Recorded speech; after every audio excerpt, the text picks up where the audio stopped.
Okay, I'm gone today, so I'm going to have you 3D model your game board piece. First thing you're going to do is look for this eye over here. You're going to double click on it and let it load. Do not click on it numerous times because it'll take forever to load up.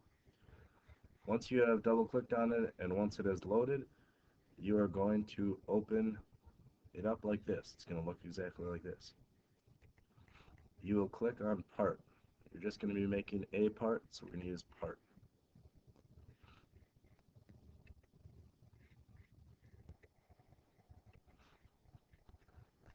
Once the main screen loads up, it'll look like this. You're going to click Start 2D Sketch, and you will always be clicking on the XY plane. XY plane. That'll put you in your front view. Over here is how you can zoom and things like that. The first thing you're going to grab is a rectangle. You're going to click and drag over and make a rectangle. The next thing you will do is click on your dimension tool and click and drag up and make it 5 inches because the outer dimensions were 5 inches.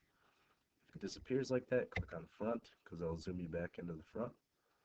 And then you're going to have to click on the dimension tool one more time and make this side 5 inches also.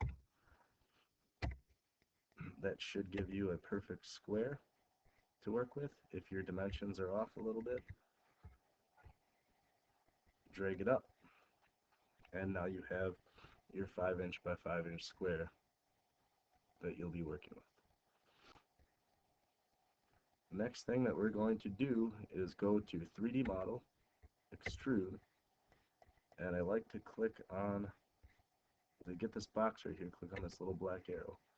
I also like to click on this house over here so I can see everything that's going on. And you see that it extruded, or it took that square and it made it into a three-dimensional object. We're going to take it and extrude backwards, so there's different options right here. So we can see our dimensions and click OK. We're going to go back to our front view and we are going to draw another rectangle. In order to do that, we're going to have to start another 2D sketch on a new plane.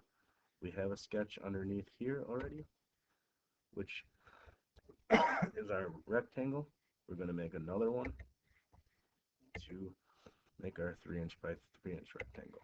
So we're going to draw another rectangle, click on the rectangle up here, click and drag it down, and then remember we dimensioned off of each edge 1 inch. So we're going to type 1 right there, enter. We're going to click right here and right here, and this will be 1, enter. Oops. If that happens, you're going to have to highlight it, type 1 and enter. And same thing here and here. It's exactly what we did the other day.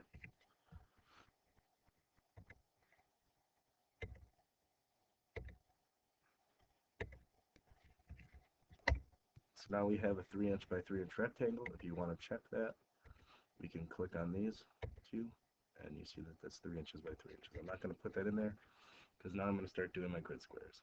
So I'm going to take my line tool and I'm going to draw a line going straight up and down, and draw another line going straight up and down, and draw another line going straight up and down.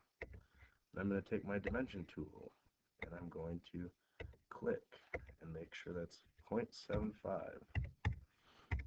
Make sure between this line and this line is 0.75 again.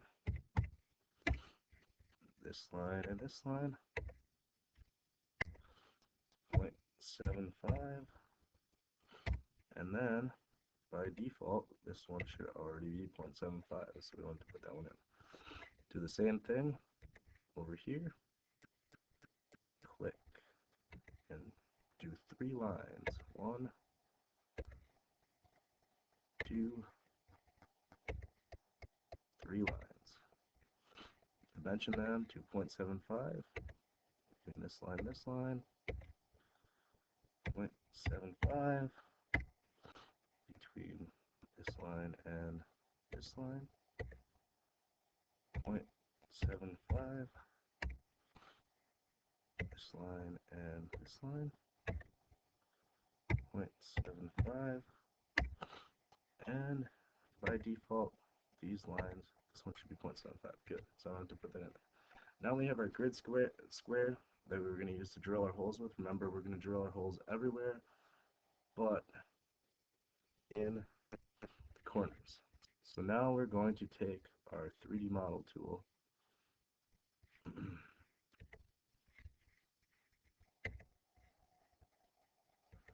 Alright, so now we're going to go to the sketch. Right next to the rectangle on the bottom is the point tool.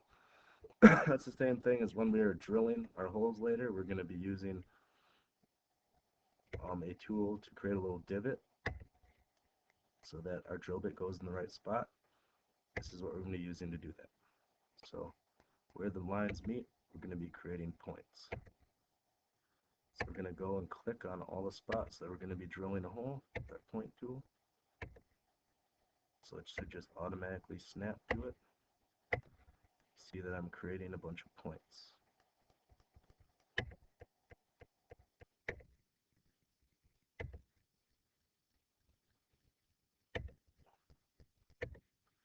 And remember, do not, oops, Control Z undoes stuff. Ooh.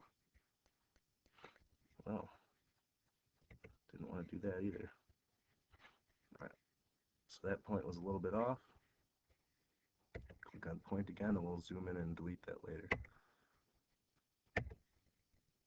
Alright, so now we should have points drawn everywhere that we're going to drill holes. We'll go up to this one, right click on it, and delete it, because we don't want that one there. Now the next thing that we're going to do is go to 3D model. We're going to click on hole. And everywhere that you created a point, a hole should automatically appear. That's exactly what happened. So we want to choose to a distance. The thickness of this game board is 0.75. So we want to make the hole somewhat deep, but not through the bottom. So we're just going to type 0.6. We'll give it a little bit of leadway, and then the holes are going to be approximately 0.25 in diameter. I think it was actually going to be 9/32, and I believe you can type in 9/32, and that will compute it in decimal form for you. So we're going to make it 9/32. Click OK. So now we have our game board modeled in Inventor. We're going to click on the house view so we can see it from the side. We're actually going to take this and click and drag it around to see that our holes didn't go through the bottom. And that's what we got so far. There's a couple other things we can do to mimic what's actually going to happen in the shop. You can choose to fillet the edge. So if you click on that, you're going to click on that little black arrow. You can give it a different radius right here. I usually just stick with the 0.125 because it gives it a nice round. So that would be the router. I'm going to click apply. So we've routed the edges here, and then I'm going to go and spin this around a little bit so I can see my back edges. And I'm going to give it a chamfer on the back edges, which basically means that it's an angled back edge. And then I'll give the corners a chamfer also, just because I like chamfers. Oh. Sometimes the create chamfer fails. We'll just chamfer the bottom edges then, I guess, because it won't let us chamfer the other edges. Alright, so now what we've got is a game board with filleted or rounded front edges, chamfered or angled back edges, and then I'm going to have you right click on every single surface and go to properties and individually color a different color. So I'll do blue glazing on the front, sure, and then I'll right click on this surface, go to properties, and do cherry natural low gloss on the side right there. Click and drag on this square right here, right click on the side, go to properties, go down to canary. Okay. I'm going to have you color every single surface. So that means there should be no gray whatsoever. You're going to be rotating it all the way around and making sure everything is colored. And then when you're done completely coloring it, you You're going to go to I, Save As, and you should have logged in with your ID number. If you did not log in with your ID number, then you're going to save it in your Google Docs. And I'll go over that in a second. So you'll go down here, you'll find your ID number. It's going to say your ID number down here. It doesn't say it for me. And then you're just going to make sure your ID number is up here. And you're going to name it Gameboard. Probably put your name in there too. And then just click Save. If you do not know your ID number, and you should know your Google, then you are going to just go I, Save As, save it on your desktop. So we're just going to put it, or actually I think you have to put it in your documents. So we're going to go to Computer, and then we're going to go to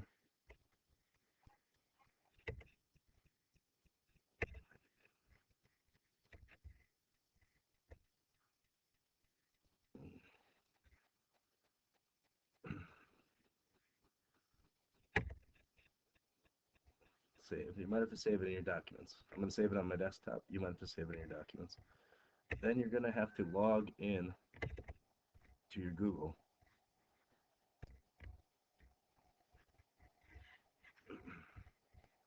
And then you'll upload it to your Google. So when you get into your Google, after you save your document, you will go over to the right side over here. There's going to be 9 squares that appear. And we are going to go to our drive. I might have had you do this before. And you're going to go over here, and it's going to say New File Upload. New File Upload. We're going to search on our desktop, and it's going to say Gameboard, and you're going to open so that it uploads it. And once it uploads it, you'll have it in your Google Drive, and then you can open it up from your Google Drive back into Inventor.